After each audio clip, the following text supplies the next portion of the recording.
but I know what you're here for. You want to hear the plays of the week. And we're going to start with the Boone's Farm fade of the week. And that's going to be Patrick Cantlay for me. Now, listen, there's really not a whole lot of bad things I can say about Patrick Cantlay other than he's really slow and he's kind of boring. But other than that, he's a really good golfer. He checks a ton of boxes when it comes to a lot of the things that you got to do well on this golf course. But there are a couple things that I'm a little bit worried about. One of them is his scrambling. He's 77th in this field in his last 24 rounds in scrambling. All right. I'm not really liking where he is with his long irons.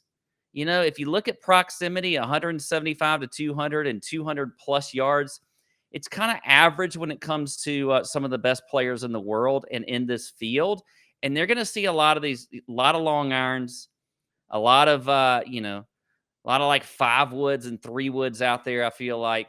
So I think it's just a little slight thing about Patrick Cantlay that I don't like. I also don't like how he's putting. When you look at the Memorial, he lost almost 3.5 strokes putting at his last event at the Memorial. That is not very good. Okay. You don't really want to be struggling with the putter coming in here at LA Country Club on these bent grass greens. So kind of nitpicking a little bit, but this is a gut thing for me with Patrick Cantlay. I'm not going to play him, and I'm pretty comfortable with it. You know, he doesn't have the greatest major record. I mean, when have we ever really seen Patrick Cantlay up there at the end of a major with a chance to win? And we're talking about a guy that's 10,300 on DraftKings. I don't want to pay it this week. All right, just not going to do it. So let me get into a little more of this red blend.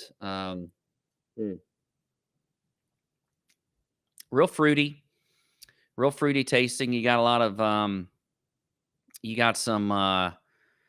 It's kind of got a warm, spicy flavor to it. Real smooth finish. This would be just a great drinking wine with your friends, you know, after a nice dinner or something, or during dinner. I think you could pretty much have it with anything to me. It's just a really good, smooth drinking red wine. Probably maybe throw in a good cigar with it. I don't know. But it's fantastic. So let's move on. Let's get into the next play of the week. And that is going to be the $10 wine special. And I'm liking Austin Eckroat this week. All right. He is at 7,000 on DraftKings. He is plus 750 to top 20 this week. Austin Eckroat is somebody that he is a name you got to remember. Okay. Eventually, this kid is going to be winning on tour, and he might be winning a lot. But if you look at the stats for him, I mean, he's top 30 in the field in ball striking. He's 4th in driving accuracy. I like driving accuracy this week, okay? He's not the longest off the tee, but the kid hits fairways, and he's going to hit it in the right spots this week, which you got to do. He's also a good long iron player, like that as well. He's top 30 in the field in strokes gained putting on bent grass greens. You know what? I'm okay with that. He's also top 50 in the field in strokes gained approach.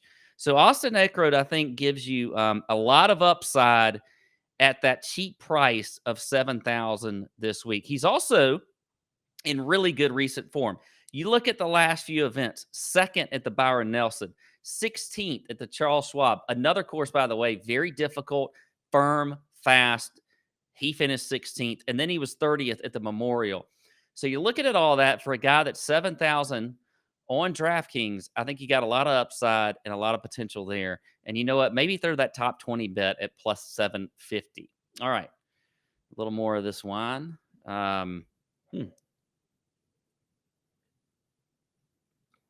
Let's move on to the Pop the Cork play of the week. Everybody loves the Pop the Cork play.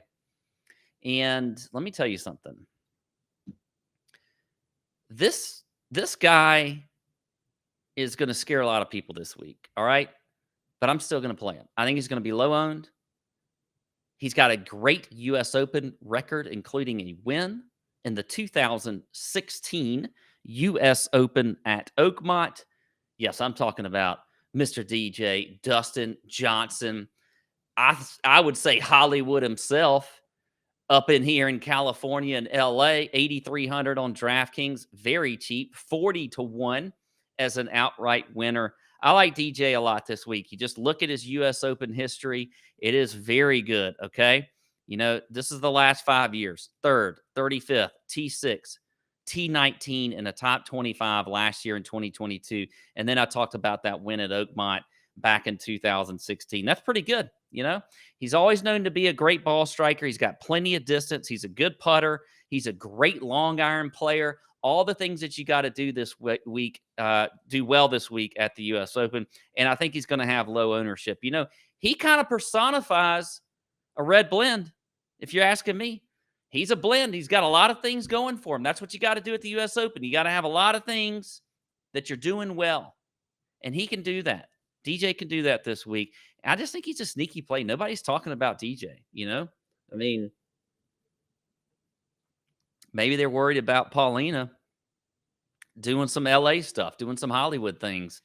And he gets wrapped up in that. All right. But I don't think that's going to happen. I think he's going to be focused this week. And I think we're going to see a lot of good things out of DJ. Okay. That about wraps it up for the U.S. Open here at LA Country Club. I'm going to finish the rest of my red blend. I hope you enjoy your U.S. Open. We got Father's Day weekend. You know, do your thing. You know, sit there on Father's Day, watch a little U.S. Open. You know, maybe in a robe. Maybe just be naked in a robe with a glass of red, a red blend, doing whatever you want because it's Father's Day. All right. Cheers. Cheers to you. Have a great week.